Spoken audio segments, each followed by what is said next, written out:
Hello everyone, आज है 31 अगस्त और आज इस वीडियो में हम बात करने जा रहे हैं इरडा के बारे में। 240 रुपये का शेयर है और कल हमें यहाँ पर मेजर 6% का डिक्लाइन देखने को मिला था। अगर हायर लेवल से कंपेयर करते हो तो गिरावट और भी ज़्यादा थी यहाँ पर। और एक झटके में जब बाजार क्लोज होने वाला था उसके आधे घंटे में एक झटके में यहाँ पर एक फॉल देखने को मिला था।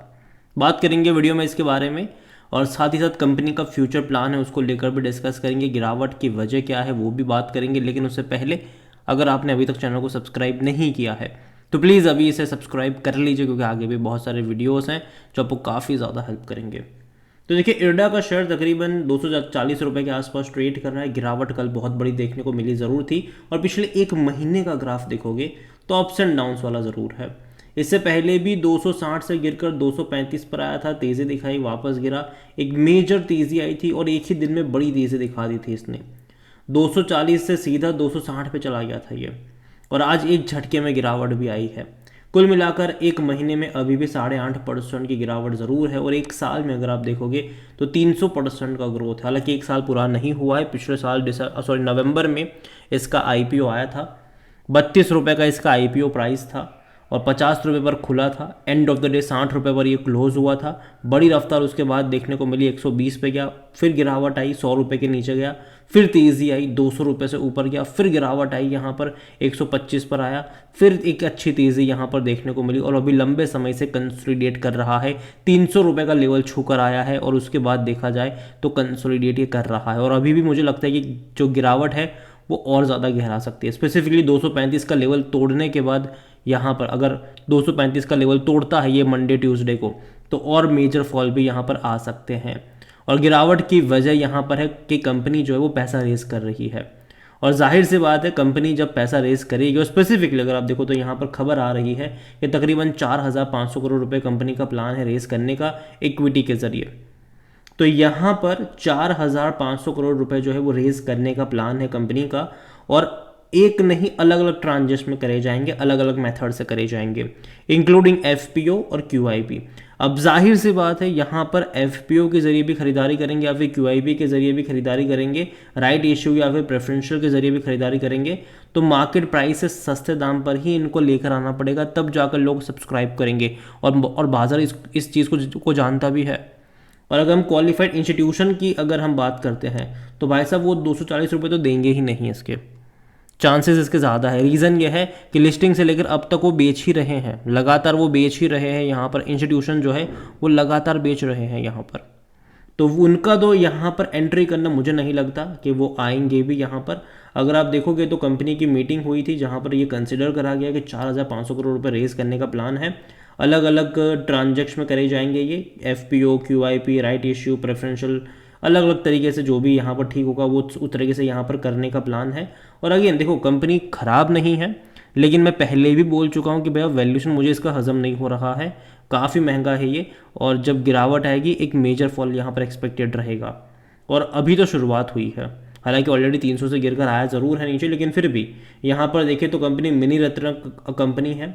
और देखो अगेन बुराई नहीं करें, मतलब कंपनी अच्छी है, फ्यूचर अगेन मैं कह रहा हूँ अच्छा है इसका।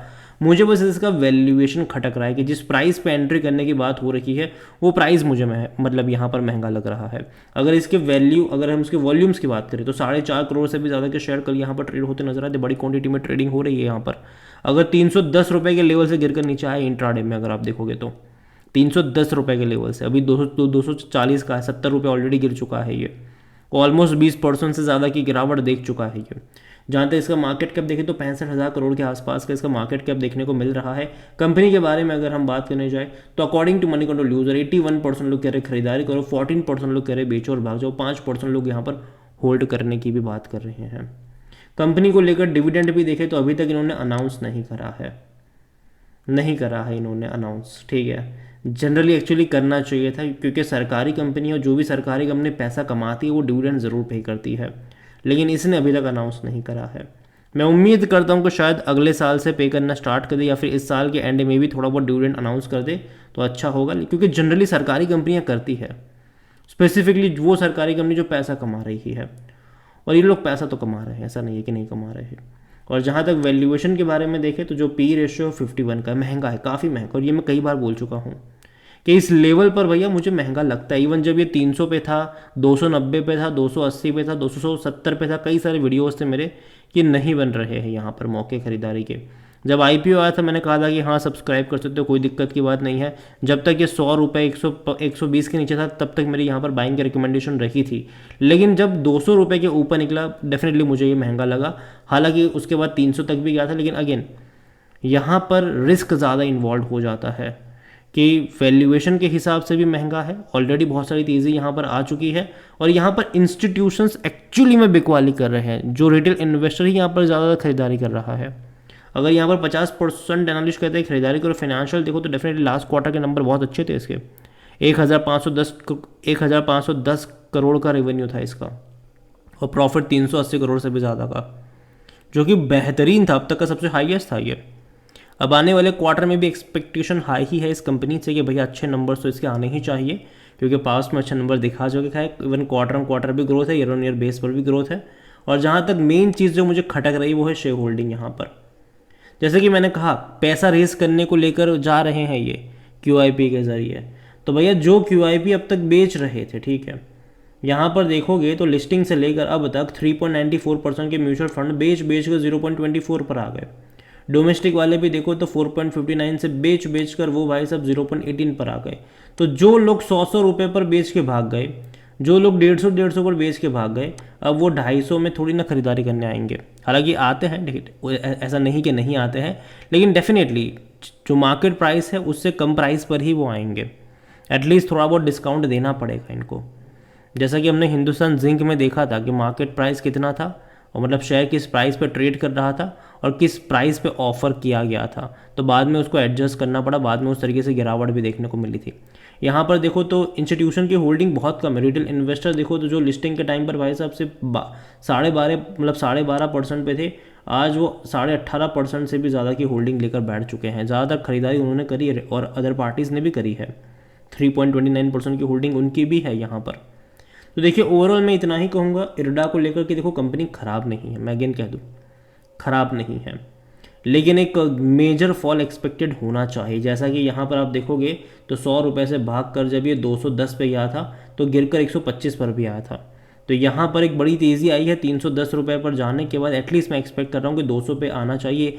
235 का जो लेवल होगा वो इंपॉर्टेंट लेवल है यहाँ पर। एक बार वो लेवल टूट गया यहाँ पर तो फिर 200 रुपये के नीचे तक के भी लेवल ये दिखा सकता है। हालांकि बाज़ार के ऊपर भी बहुत कुछ डिपेंड रहेगा, बाज़ार का मूड कैसा है, रवैया कैसा है, पॉजिटिव है नेगेटिव है, उसके ऊपर भी बहुत कुछ डिपेंड करेगा। लेकिन मुझे लगता है कि यहाँ पर बाज़ार जो है वो नेक्स्ट वीक थोड़ी सी डुबकी लगा सकता है।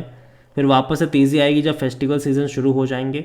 फिर वापस जैसे ही फेस्टिवल ख़त्म हो जाएंगे, दिवाली के बाद एक मेजर फॉल एक्सपेक्टेड रहने वाला है इंडियन बाज़ारों में, और ये मैं मान के चल रहा हूँ। और इरडा को लेकर ऑलरेडी बहुत ज़्यादा तेज़ी दिखा चुका है, तो कहीं ना कहीं थोड़े बहुत करेक्शन मुझे लगते हैं कि यहाँ पर एक्सपेक्टेड होने चाहिए। थोड़े बहुत करेक्शन जो है वो शायद आपको यहाँ पर देखने को मिल सकते हैं। अगेन ये मेरा पर्सनल ओपिनियन है, कोई भी इन्वेस्टमेंट टाइप ऑफ एडवाइस नहीं है ये।